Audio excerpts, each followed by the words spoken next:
கால இளம் கதிரில் உந்தன் காட்சி தெரியுது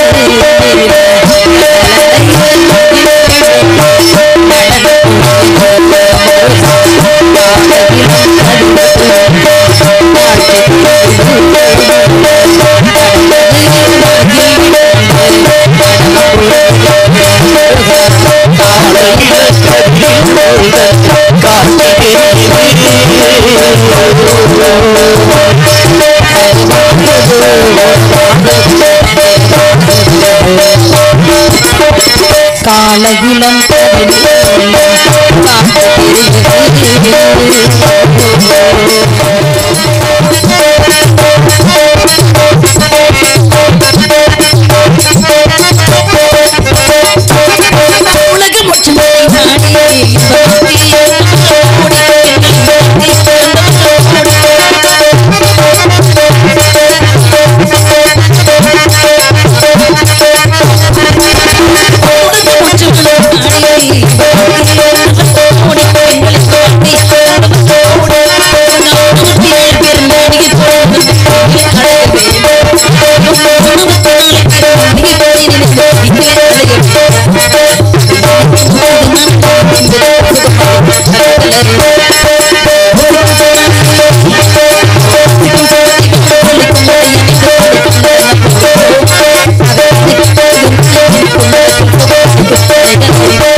சரவணபவாய நமக.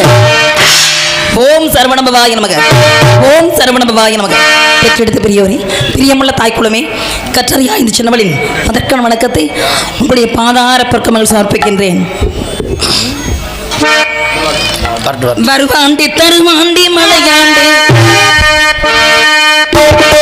வருவாண்டி தருவாண்டி மலையாண்டி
வடமதுரை கே விஜயரசி வள்ளி அவர்களுக்கு பூமாலை அணிவித்து பொன்னாடைப்படுத்தப்படுகிறது.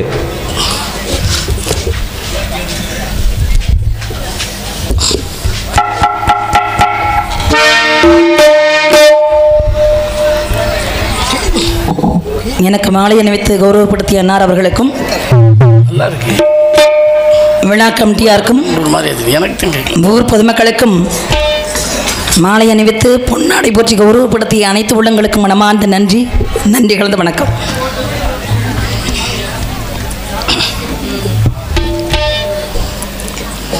சான்றோருடைய தொண்டை மண்டலத்திலே வேலிமலைச்சாரலிலே வேட்டுவினத்திற்கு தலைவனானவே நம்பிக்கை மகளாக தோன்றி செல்வத்துள் செல்வம் செவிச்செல்வம் அச்செல்வம் செல்வத்துள் எல்லாம் தலை என்பதற்கு எனக்கு தந்தை பாராட்டி சீராட்டி சீரோடும் சிறப்போடும் என்னை அருமையாக வளர்த்து வருகிறார். அப்படி வளர்த்து ஒரு நாளிலே காவலுக்கு செல்ல வேண்டும் என்று கட்டளையிட்டிருக்கிறார்.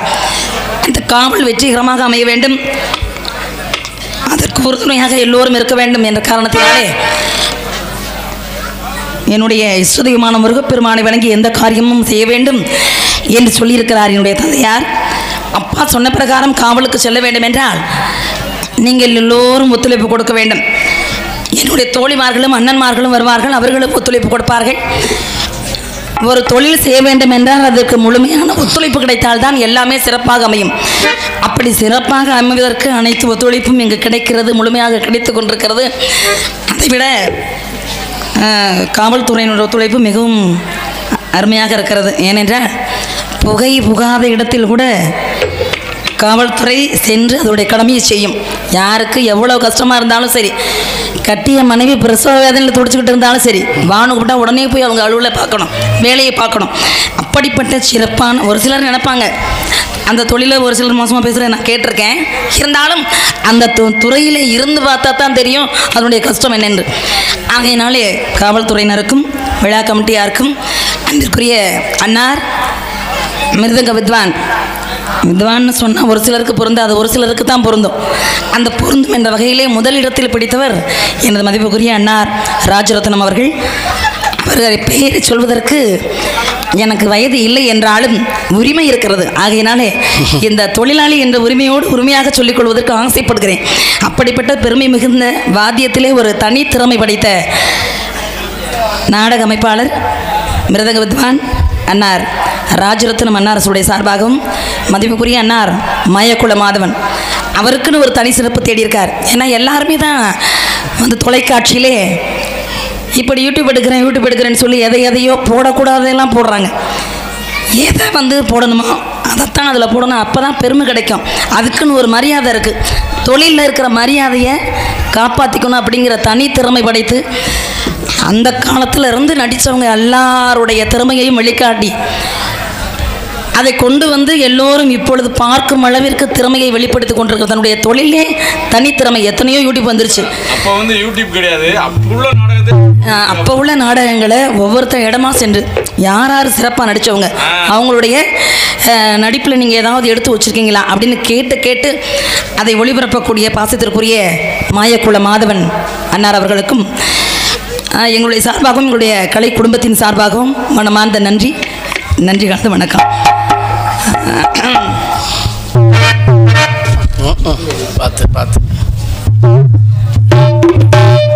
அப்பாவிடம் கேட்டேன், அப்பா முன்பின் காவலுக்கு சென்று பழக்கம் கிடையாது, அங்கு சென்று எப்படியப்பா நான் காவலை பார்ப்பது என்று கேட்டபோது அப்பா சொன்னார், கையில் கவன் வைத்து ஆளுடன் சோய் என்ற சொல்லால் பறவைகளை விரட்ட வேண்டும், பறவைகளுக்கு எந்த விதமான துன்பமும் வந்துவிடக்கூடாது என்றார்.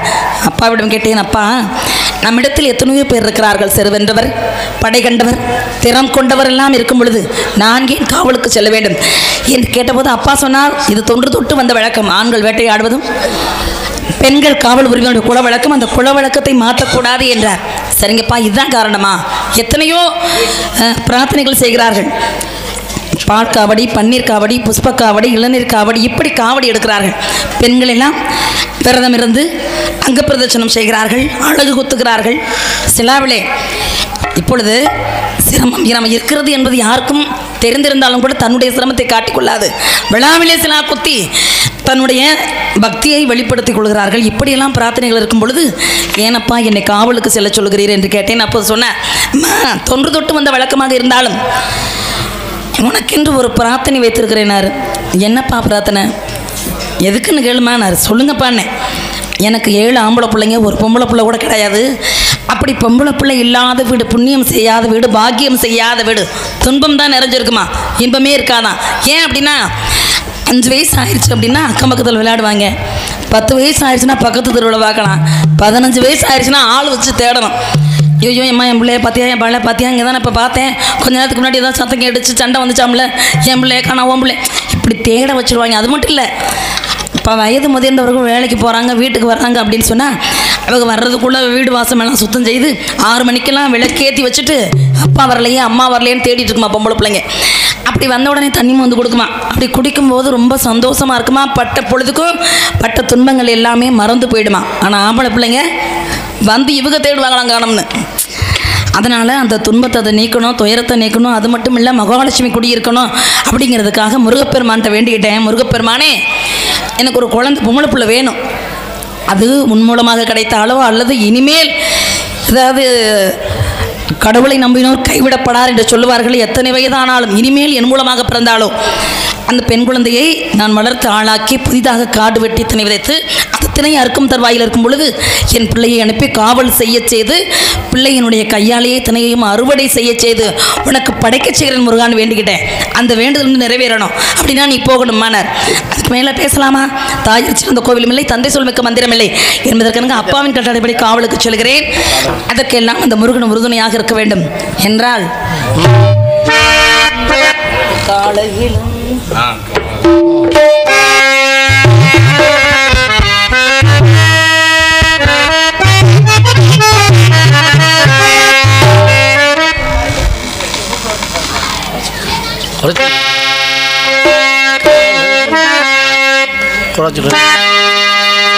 காலையிலம் கதிரில் உந்தன் காட்சி தெரியுது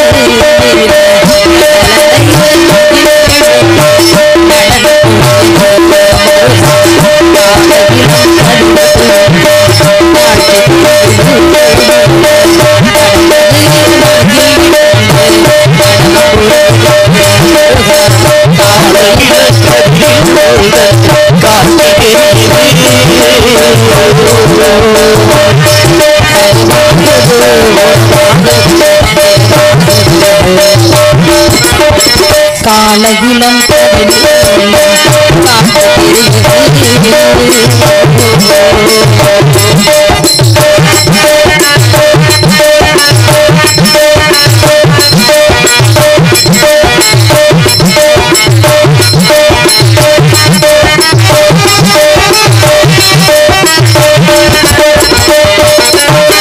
மாலை வெயில்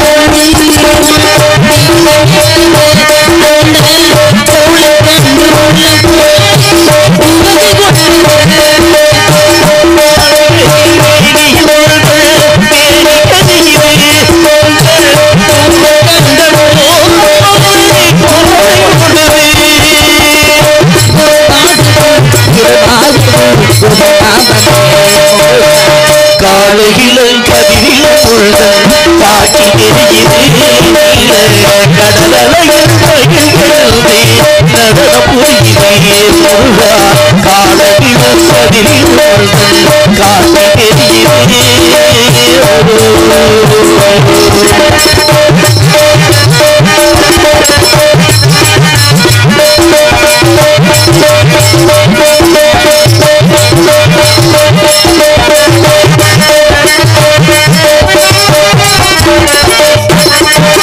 சோலை மரக்கூட்டம்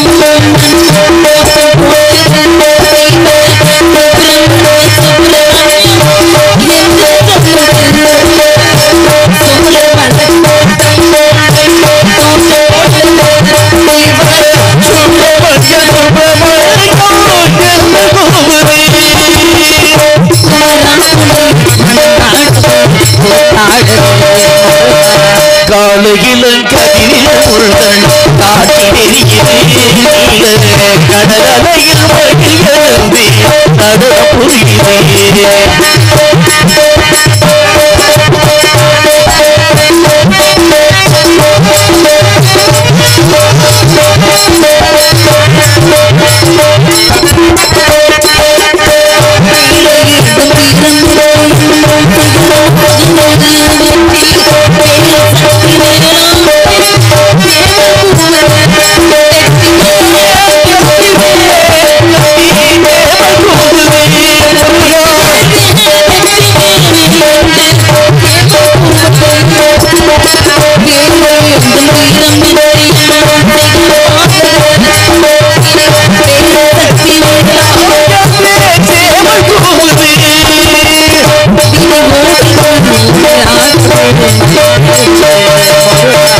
காலையிலும் கதிரிலும் உள்தன் காட்சி தெரியுதே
காலையிலும் கதிரிலும் உள்தன் காட்சி தெரியுதே கடலையில் மகிழ்ந்தே நடன புரியுதே முருகா காலையிலம் கதிரில் உந்தன் காட்சி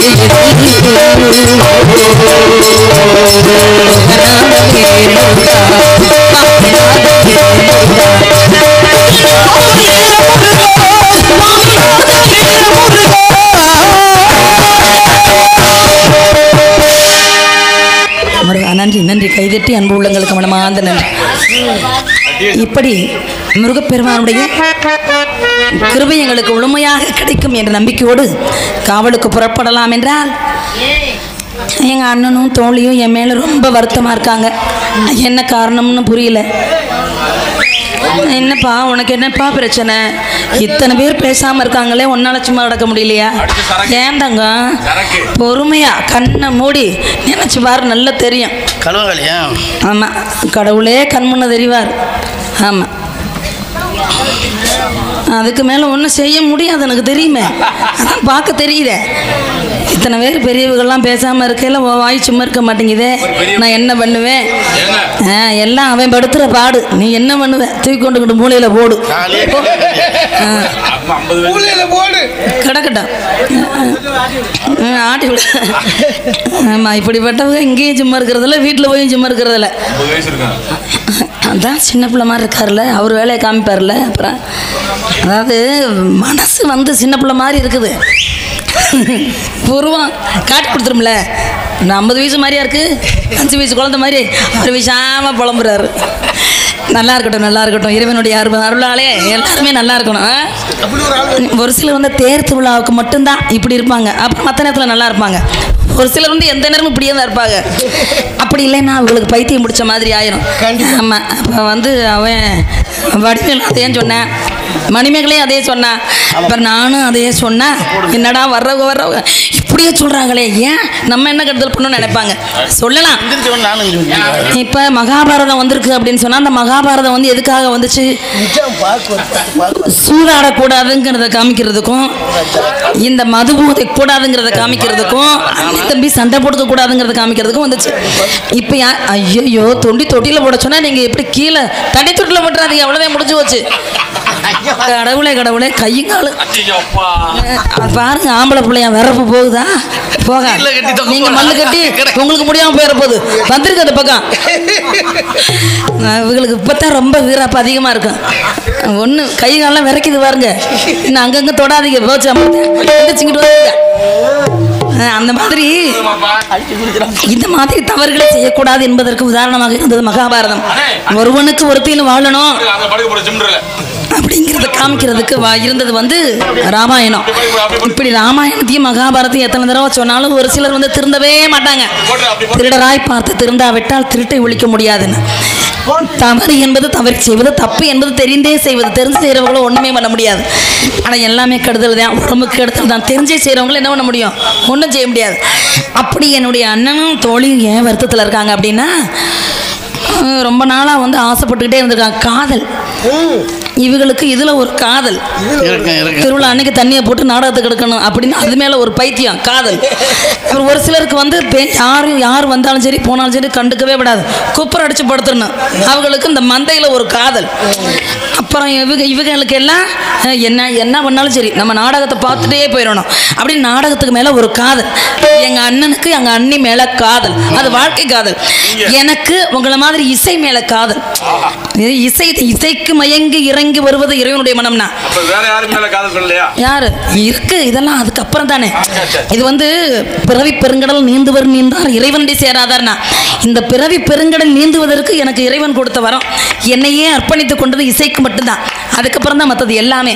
ஏன்னா ஸ்ருதி மாதா லயம் பிதானா. எங்கள் அம்மா வந்து பால் ஊட்டி சீராட்டும் போதே தாளாட்டு பாடி பாடி இசையை ஊட்டி ஊட்டி, அதை விட எங்கள் அப்பா அதுக்கு மேலே முருகபக்தர் எங்கள் அப்பா. அதனால உண்மையிலேயே சொல்கிறேன், இவரை பார்த்தா எங்கள் அப்பாவை பார்க்க தேவையில்லை. அதனால தான் அவர் மேலே எனக்கு ரொம்ப வந்து பிரியமானது. அப்படி எங்கள் அப்பாவுக்கு படிப்பறிவு இல்லை, கேள்விங்க ஆனந்தான். ஆனால் ஒரு பாட்டை கேட்டால் அப்படியே பாடிடுவார். மயிலாக நான் மாற வேண்டும் பாடினார்னா எங்களை தண்ணேறியாமல் அப்படி நாங்கள்லாம் தூங்கிடுவோம். வேறு பாட்டு இல்லை, பூரா முருகன் பாட்டை தான் பாட வச்சு தூங்க வைப்பார் எங்கள் அப்பா. அது மாதிரி உங்களெல்லாம் பார்க்கும்போது அந்த இசை என்பது என்னுடைய உடலே ஊறிடுச்சு. யார் ஒருவர் எதை சொல்லி தாளாட்டுகிறாரோ அதுபடியே பிள்ளைங்க வளருமா. நல்லவராவதும் தீயவராவதும் அன்னை வளர்ப்பது இல்லைன்னு சொன்னாங்கல்ல, எல்லாமாவும் தப்பாக சொல்லி கொடுத்து வளர்ப்பாங்க. இல்லை, வளர்ந்து சேர்ற விதம் சரியில்லாமல் கெட்டு போகிறது. அதானே ஒழிய எங்கள் அம்மா அருமையாக பாடுவாங்க. இருந்தாலும் எங்கள் அப்பா பாட்டு தான் நான் நிறையா கேட்பேன். எல்லாம் அம்மாவுக்கும் சின்ன தெய்வம் இல்லை, அம்மாவுக்கும் சின்ன தெய்வம் இல்லை, அம்மானா சும்மா இல்லைடா, இந்த காசு கொடுத்தா அம்மா வந்து வாங்கிடலாம், அப்படிலாம் பாட்டுலாம் பாடுறாங்க. தாய் இல்லாமல் அந்த உலகத்தில் எதுவுமே உண்மைதான். இந்த உலகத்திலே பெரியது எது அப்படின்னா தாயுள்ள மட்டும்தான். அதெல்லாம் நான் ஒத்துக்கிறேன். ஆனால் அந்த தாய் அப்படிங்கிறது எதை வச்சு வருது? அப்பாவை வச்சு வருது. அப்போ வந்து எப்படிப்பட்ட ஆளாக இருக்கட்டும், கூணாக இருக்கட்டும், குருடாக இருக்கட்டும், முண்டியாக இருக்கட்டும், முடமாக இருக்கட்டும், எப்படியா இருந்தாலும் அப்பா தான். ஏன்னா வித்தைக்கு பல பேர் இருக்கலாம், வித்துக்கு ஒருத்தன் தான் இருக்க முடியும்.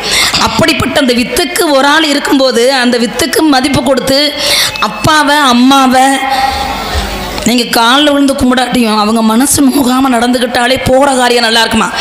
இந்த உலகத்திலே முதலில் நம்மளை அறிமுகப்படுத்தி வைத்தவர்கள் யார் அப்படின்னா, அறிமுகப்படுத்தி வைத்தவர்கள் யார் அப்படின்னு சொன்னா தாயும் தகப்பனும். அது எவ்வளோ நேரம் போட்டு ஓட்டிட்டு ஆமாம், வல்லனை கழட்டி போட வேண்டியதுதான். வாழ்க்கையில் எல்லாருக்குமே அப்படி தானே. எது வருதோ தொடர்ந்து போய் பார்ப்போம். வந்தா பாப்பா, வரலைன்னா போடாது ஒன்று விட்டு போக வேண்டியதான். ஒரு தரம் பார்க்கலாம், 2 தரம் பார்க்கலாம், 3 தரம் கூட பார்க்கலாம். அதுக்கு மேலே நம்ம சந்தர்ப்பம் கொடுக்கக்கூடாது. ஆமாம், இதே போல அதனால வந்து இந்த தாயும் தகப்பனும் நல்லபடியாக வளர்த்துருக்காங்க. என்ன அப்படின்னா நான் விசுவாசமாக நடந்துக்கணும். எதை சொல்லி வளர்த்துருக்காங்க? இசை, அதாவது சுருதி பிசகாமல் தாளம் போகாமல் பாடுனாவே போதும். ஏன்னா இழுக்குடைய பாட்டுக்கும் இசை நன்றுனா பாட்டு கேட்கறதுக்கு வழங்காட்டி போனாலும் இப்படி தெய்வங்களாட்டம் இந்த வாத்திய கலைஞர்கள் வந்து நல்லா இருந்துட்டாங்க அப்படின்னா அந்த பாட்டு கூட நல்ல பாட்டாக கேட்குமா. நல்லா பாட தெரிஞ்சவங்க வந்து வாசிக்க தெரியாதவர்களாக இருந்தா ஐயோ என்ன பாடுறது தப்பா இல்லை வாசிக்கிறது தப்பா ஒரு அளவு விளங்கலை அப்படின்னு அங்கிட்டு போய் சொல்லிக்குவாங்களாம். இதுக்கெல்லாம் மூல காரணம் யார் தெரியுமா? ஒளிபெருக்க நிலையத்தா அங்காள பரமேஸ்வரி. அந்த தாயே நேரில் வந்த மாதிரி இன்னைக்கு என்ன 3 நாளாக நனைஞ்சு தொண்டையெல்லாம் கட்டி போய் வர்றமே, எப்படி இருக்குதோ என்னமா இருக்குதோன்னு நினச்சிட்டு வந்தேன். ஆனால் எங்களுடைய நிலைமைக்கு தகுந்த மாதிரி அழகாக பாட்டு கேட்குது, அழகாக ஹார்மோனி சுதி நம்ம எப்படி வாசிக்கிறாங்க கேட்குது, வாத்தியம் அவர் எப்படி வாசிக்கிறாருன்னு அழுமையாக கேட்குது.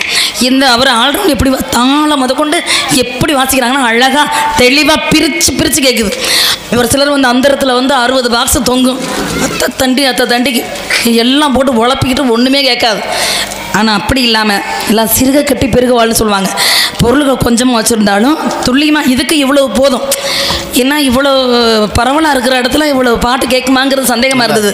அருமையாக அதை கேட்குற மாதிரி வச்சு கொடுத்து தொழிலாளிக்கு தொழிலாளி தான் நன்மை செய்யணும், ஒத்துழைக்கணும். முதல்ல வந்து சொன்னேன் ஒத்துழைப்புன்னு ஒன்று வேணும்னு. அப்படி ஒத்துழைப்பு கொடுத்து அங்காள பரமேஸ்வரி ஒளிபெருக்க நிலையத்தார் அதிலே கவனம் வைத்து தொழிலை தொழிலாக செய்த உங்களுக்கு எங்களின் சார்பாகவும் எங்களுடைய கலைக்குழுவின் சார்பாகவும் மனமார்ந்த நன்றி கலந்த வணக்கம். செய்யும் தொழிலே தெய்வம்னா அப்படி தெய்வமாக அது செய்கிற எந்த வேலையாக இருந்தாலும் அந்த வேலையில் ஒரு மகத்துவம் கண்டிப்பாக கிடைக்கும்.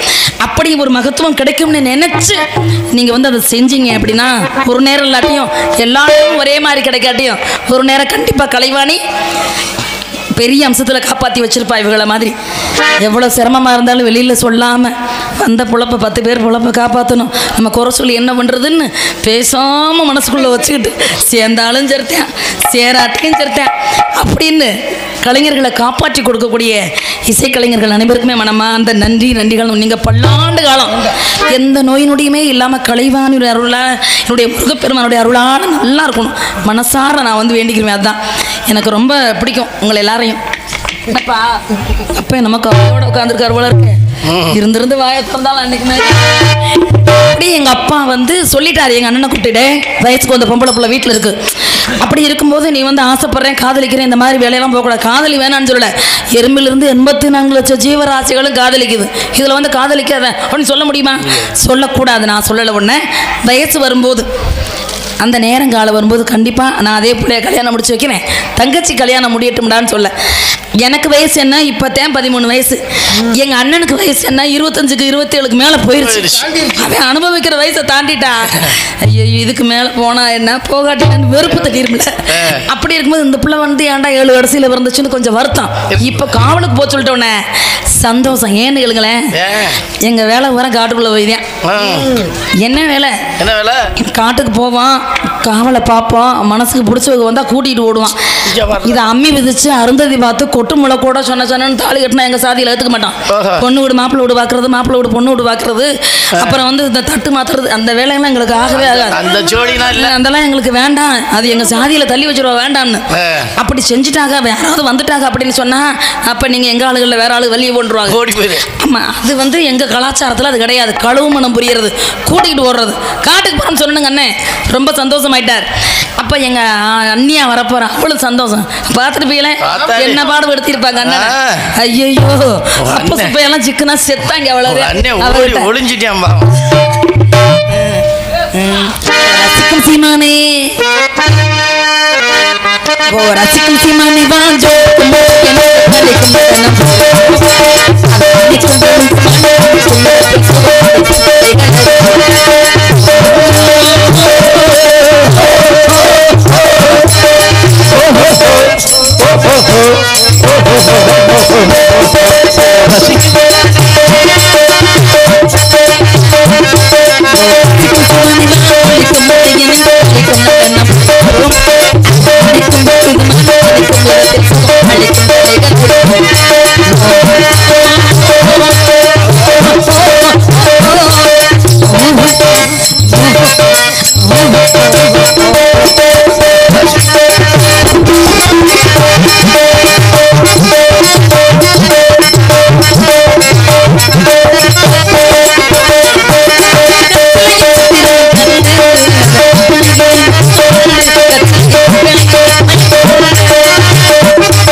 இந்த மாதிரி ரொம்ப விசுவாசமா ஆசையோட பாசத்தோட காதல் அப்படிங்கிறது வந்துருச்சு. எனக்கு மட்டும் வராமல் இருந்துச்சா?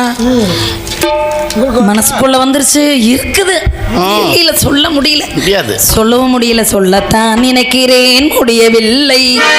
அதை சொன்னாலும் கேட்பவர்க்கு புரிவதில்லை. சொல்லத்தான் நினைக்கிறேன், முடியவில்லை.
அப்படி அண்ணன் தம்பி சொல்லலாம் அப்படி நினைச்சாலும் முடியல. காரணம் என்ன? ஏண்டா பொம்பளை பிள்ளைய வளர்த்துருக்காங்க பாரு, வயசு என்ன இது கெட்ட கேடு வந்து காதலிக்கிறேன்னு சொன்னா அண்ணன் தம்பிக்கு எப்படி வளர்த்துருப்பாங்க அப்படின்னு 10 பேர் பார்க்குறவங்க கேவலமா பேசுறது மட்டும் இல்லாம காதலை கேட்டா மூத்தண்ணை இழுத்து பிடிச்சி பட்டார்னு ஒரு அரைச்ச. உனக்கெல்லாம் இப்போ காதல் கேட்குதா? வம்பா இது நடக்கிறப்ப நடக்கட்டும், நிறைவேறப்ப நிறைவேறட்டும். முருகப்பெருமான் நிறைவேற்றி வைப்பாருங்கிற நம்பிக்கை அவரை தானே நான் மனசார நினச்சிருக்கேன். 5 வயசுலேருந்து அறியாத பருவத்திலேருந்து பிஞ்சிலையே நெஞ்சில் வச்சு பூஜை பண்ணுவேன்.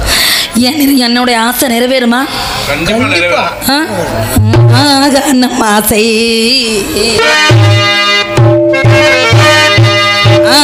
நம்ம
இந்த மாதிரி ஈருடல் ஓர் உயிராக வாழணும் அப்படின்னு முருகப்பெருமான்ட்டு நான் வேண்டிக்கிட்டு இருக்கேன்.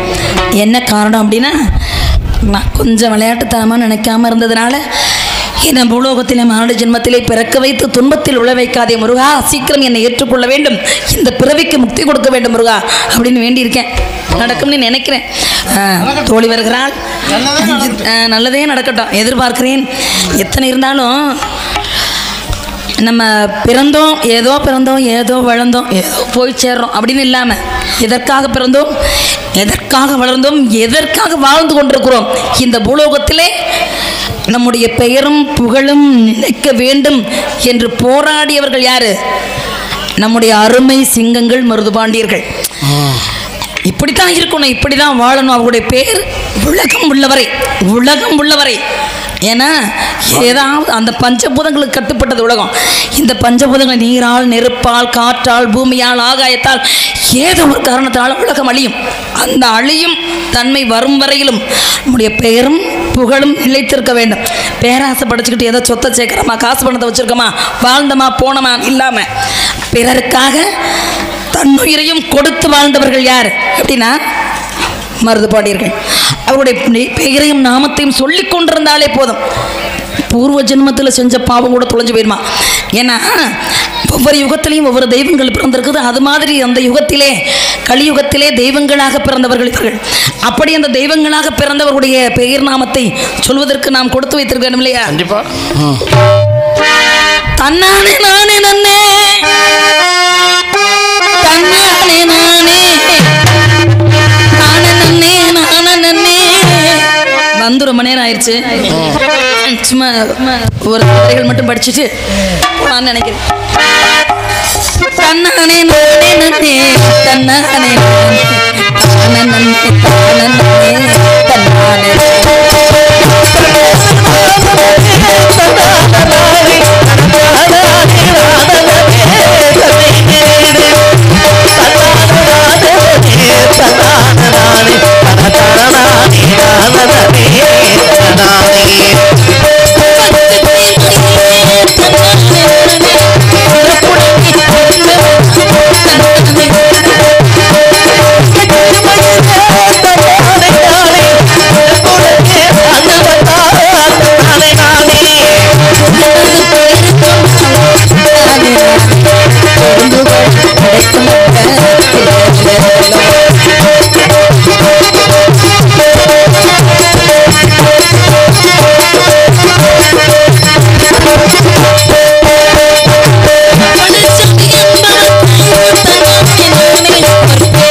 ஒரு சிறப்பு இருக்கு, 108க்கு ஒரு சிறப்பு இருக்கு, 1008க்கு ஒரு சிறப்பு இருக்கு. இந்த 48 போதே அவர் சிறப்பானவர் தான். 1748 பிறந்திருக்கார். அப்படி பிறந்த உடனே வெள்ளை வெள்ளைன்னு பார்க்கறதுக்கு அப்பவே பிச்சு திங்கிற மாதிரி அப்படி ஒரு நிறம் அவர். அதனாலதான் வெள்ளை பெரிய மருது அப்படின்னு சொல்லுவாங்களாம். அப்படி சொல்லி அவர் பார்க்கும்போதே பிறந்த உடனே அப்படி நல்ல சகுனங்கள் எல்லாம் கிடைச்சுதான். அந்த பேர்லயே அந்த பிறப்புலயே 48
Everybody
பெருமையையும் புகழையும் பாடிக்கொண்டே இருப்பதில் மிகவும் சந்தோஷப்படுகிறோம், பெருமைப்படுகிறோம். கதையும் நடத்தணும் தோழிகள் எதிர்பார்க்கிறேன்.